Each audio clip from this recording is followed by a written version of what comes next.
primeira leitura extraída do livro dos Atos dos Apóstolos, temos o caminho feito pela Igreja. Pedro, enviado por Deus, já se portando como homem novo, ou seja, rompendo o esquema excludente que proibia o contato com os pagãos. Vai até eles, ao centurião Cornélio, e resume a mensagem cristã.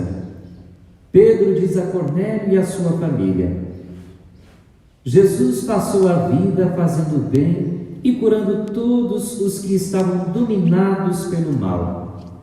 Os judeus o mataram, pregando-o numa cruz, mas Deus o ressuscitou. Assim compreendemos qual é o ponto central da nossa fé, ou seja, a anunciar e testemunhar que Jesus, o Cristo, ressuscitou. Quem o aceita é perdoado dos pecados e integrado na Igreja, o novo povo de Deus. Seus discípulos se tornaram testemunhas de que Deus o constituiu juiz dos vivos e dos mortos, além do que receberam o perdão dos pecados e também passaram a fazer parte deste novo povo. O Evangelho escolhido para esta manhã, de João, relata a cena da ida de Madalena ao túmulo de Jesus, ainda bem cedinho, de madrugada, escreve João, no primeiro dia da semana, quando ainda estava escuro. Temos aqui o relato da nova criação.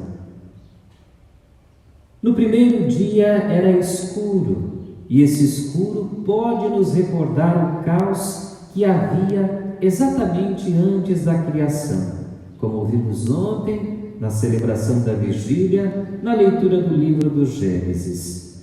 Escuridão significa ausência de luz, dificuldade em distinguir as coisas, sinal de morte. Significa o estado, o modo de ser daqueles que não aderiram ainda a Jesus. Mas olhemos agora atentamente o comportamento de Madalena, aquela que viu por primeiro.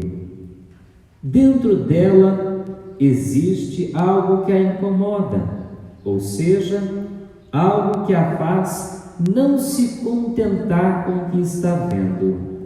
Ela percebe, e uma força imperiosa dentro dela a comanda para que vá até ao túmulo.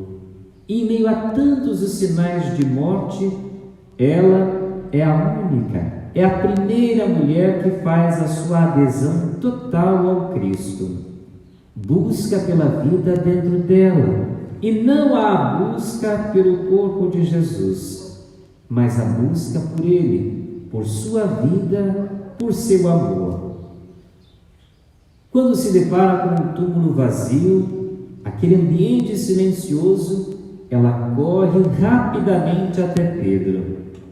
Este também corre para a sepultura, não sozinho, junto com o discípulo amado. Voltemos agora para a nossa realidade, para os fatos, para os grandes acontecimentos que nos rodeiam.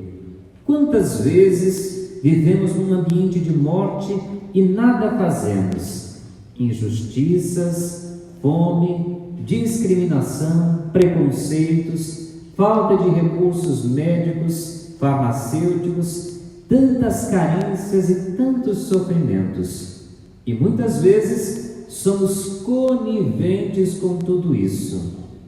Agora, com a pandemia causada pela Covid-19, muitas pessoas acordaram e saíram da situação de conforto e se tornaram solidárias. Mas a fome e os milhares de seres humanos que morrem por causa da fome e a falta de hospitais. O que dizer dos corredores abarrotados de macas e de pessoas enfermas deitadas no chão, aguardando um atendimento? Aí podemos nos perguntar: quantas pandemias precisaremos experimentar para tomarmos uma atitude em favor da vida e não da morte?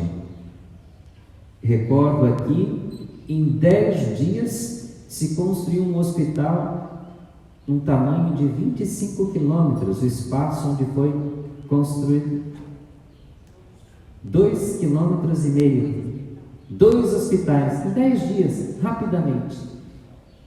E muitas vezes, meses, semanas, e muitos não conseguem um tratamento adequado, padecem e morrem. O caos já existe muitíssimo antes de chegar a Covid-19.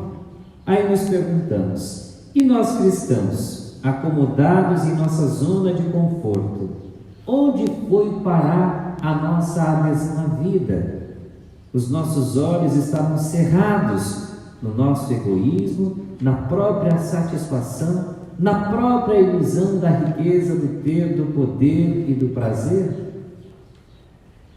E aqui vale recordar Santa Teresa de Calcutá, Santa Dulce, chamada Anjo Bom da Bahia, também doutora Zilda Ars e tantos outros, ou melhor, tantas outras. Aí pensamos, como é a sabedoria de Deus? Como Deus reage a tudo isso? Num ambiente patriarcal que ainda é o nosso, olhemos, é exatamente uma mulher, Madalena, a ela que foi confiado o anúncio da ressurreição, da vitória da vida sobre a morte, da redenção, mesmo que inicialmente seja apenas o alarde do túmulo vazio, pois foi esta a sua primeira constatação. Ela é quem foi dar a notícia a Pedro, ela é quem foi dar a notícia ao discípulo amado. Depois será o discípulo mais novo, João, o primeiro a acreditar no anúncio feito por Madalena, e não o mais velho, o chefe. Será ele, o jovenzinho, a ter o dom do discernimento e a colaborar com o chefe em sua missão, não por ser jovem, mas por amar muito. Assim age o nosso Deus, o Deus de amor, que faz e dá reviravolta na estrutura imóvel deste mundo. E nós? Qual postura?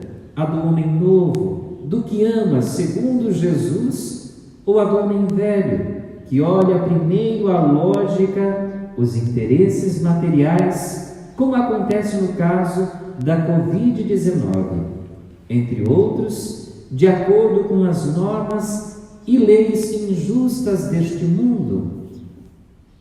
Pedro e Maria apresentam a nós que ainda, apesar do nosso amor, da nossa adesão a Jesus, ainda não fizemos o salto qualitativo para passar da entrega racional à entrega radical, daqueles que amam sem reserva, como João, o discípulo amado. Paulo também vai dizer aos Colossenses: aspirai às coisas celestes e não às terrestres. Devemos discernir entre o que é ou não conforme o projeto de Deus. Assim, é próprio do cristão viver na tensão entre ser de Cristo e ainda de não sê-lo definitivamente.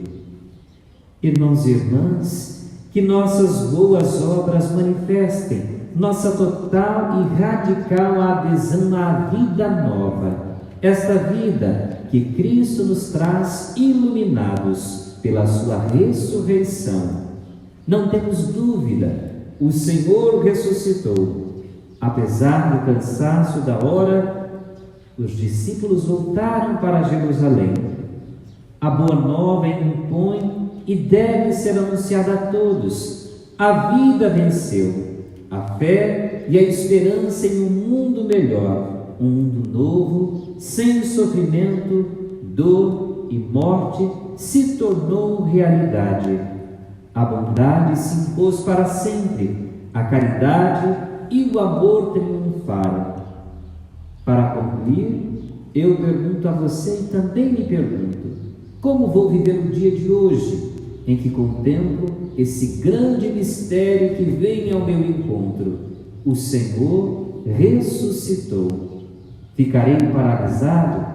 Vou anunciar as minhas próprias vontades ou os meus feitos? Ou vou anunciar as maravilhas do Senhor que Ele operou em mim e em toda a humanidade? Assim seja.